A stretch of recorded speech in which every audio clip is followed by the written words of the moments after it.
TV 5 Պարոն Հովհաննիսյան, իսկ դուք հաշտ եք այն մտքի հետ, որ օրինակ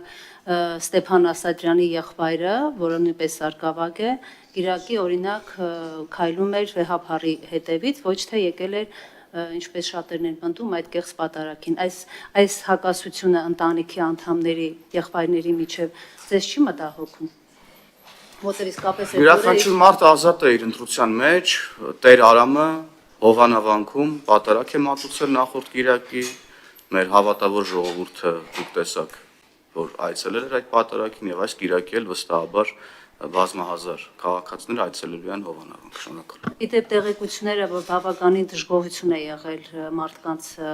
քանակից, որտեղ օրինակ հենց Հովանավանում 3000 բնակչություն կա, բայց հաշվարկներով մոտավորապես 2000 մարդ էր մասնակցում եւ այդ ավտոբուսներ կային, որ մարդկանց բերել էին եւ այլն, ակնհայտ երևում էր կադրերում, կա ներքին դժգոհություն այդ մասով, դուք ինչ տեղեկություններ ունեք։ Ներողություն, բայց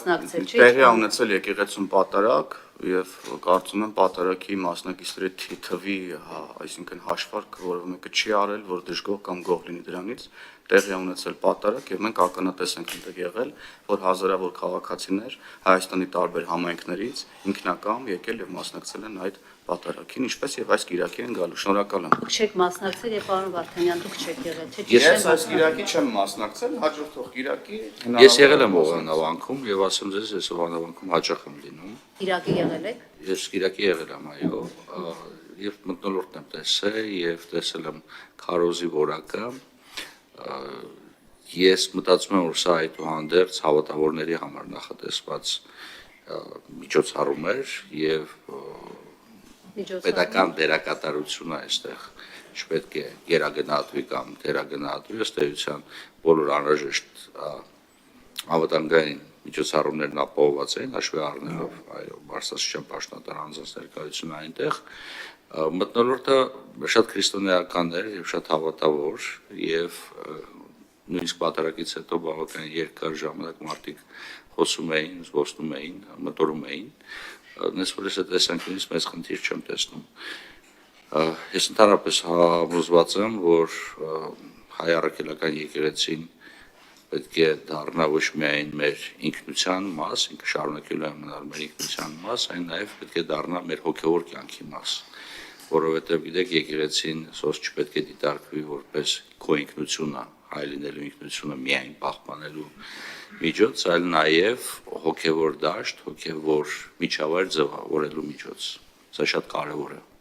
որպեսզի եկեղեցին չդառնա ֆորմալ ինչ-որ մի բան ընդգծելու համար քո հայ լինել, այն նաև հոգևոր դաշտը պետք է լսնի, որովհետև հոգևոր դաշտը նաև որոշակի առումով բարոյական փոխակերպման հնարավորություն է տալիս յուրաքանչյուրիս։ Հովանավանքը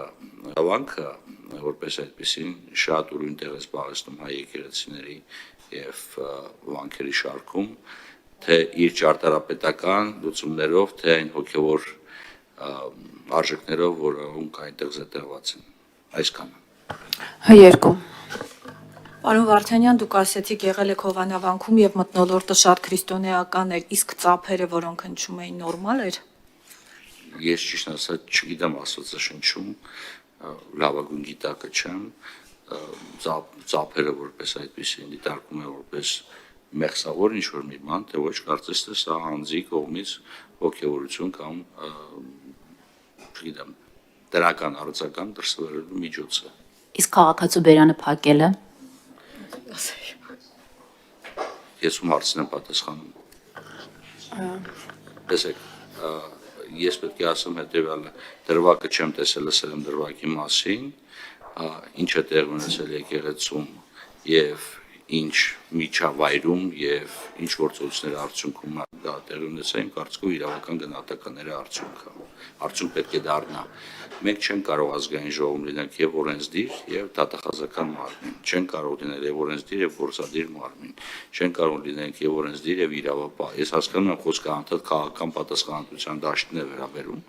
Մենք հստակ ասում ենք ցանկացած ոչ սահմանադրական գործողություն պետք է դատապարտելի լինի։ Ցանկացած հիմա տեսեք ցանկացած գործողություն հակասահմանադրական պետք է դատապարտել լինի։ Ինչ վերաբերում է անձի իրավունքների խախտմանը, դա իրավական գործընթաց է ենթադրում, որի արդյունքում պետք է գնահատական տրվի։ Բայց հավատացնում եմ ձեզ, այդ գնահատականի տվող ոչ ես եմ, ոչ էլ դուք դրա համար ունենք հատուկ մարմիններ։ Եթե չլինի գնահատական, այդ դեպքում կարող ենք խոսանք։ Հիմա մենք ասում եմ հետեւյալը, բոլոր հնարավոր դեպքերում մենք պետք է ապահովենք իրավիճակ, երբ որ յուրաքանչյուր քաղաքացի եւ պաշտպանված գա իր իրավունքների տեսանկյունից եւ չոչնոտի այլ անձանց իրավունքների պաշտպանությանը։ Ֆակտորը է։ Շնորհակալություն էլի։ Գիտեք, Երուսաղեմում այդ Սուրբ Կրակի ի հայտ գալու արարողության ժամանակ տեղի ունենում նույն հոգեվորականների միջև, հավատավորների միջև բավականին լուրջ բախումներ։ Եվ չգիտես ինչի լրատվամիջոցներից ոչ ոք երբևիցե այդ հարցադրումները չի հնչեցրել։ Բայց սա եւս կներեք, սա եւս մի վարքյան։ Սա եւս հոգեվոր կյանքի բաղկացիչ մասն է։ Իհարկե քրիստոնեական տեսանկյունից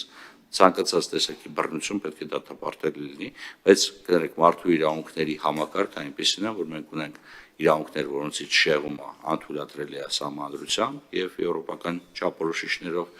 իրավունքներ, որոնք կարող են սահմանափակվել այլոց իրավունքների պաշտպանության համար եւ իրավունքներ, որոնք ենթադրում են սահմանափակումներ, այսինքն մենք մի քիչ պետք է չբացարձականացնենք ցանկացած իրավունք։ Դրվագի հետ կապված ասում եմ հետեւյալը, մինչեւ բոլոր մանրամասները ի հայտ չգա, հստակ չլինի, իրավապահ մարմինները չեն կարող գնահատական տալ։ Իսկ իրավապահ մարմինների գործառույթ վերցնելը շատ անշնորհակալ գործ է, որովհետև եթե ես հիմա գնահատական տամ եւ իրավապահ մարմինները այլ գնահատական տան, դուք ասելու եք, կամ առաջին ուղղորդում եք իրավապահ մարմիններին, նման բաներ եմ լսել շատ դեպքերում, երկրորդը ասելու եք, իսկ դուք sense բան ասեցիք, իսկ իրավապահ մարմինները նման որոշում կայացրեցին, իրավապահ մարմինները, ինչպես մենք եւ դուք, Հայաստանի Հանրապետության հասարակության եւ պետական համակարգի մասն եւ իրենք պետք է իրենց գործառույթներն իրականացնեն առանց քաղաքական գնահատականների։ Սա նրանց գործառույթն է, այսքանը։ Չմոռանաք հավանել տեսանյութը եւ բաժանորդագրվել Civic AM-ի YouTube-յան էջին։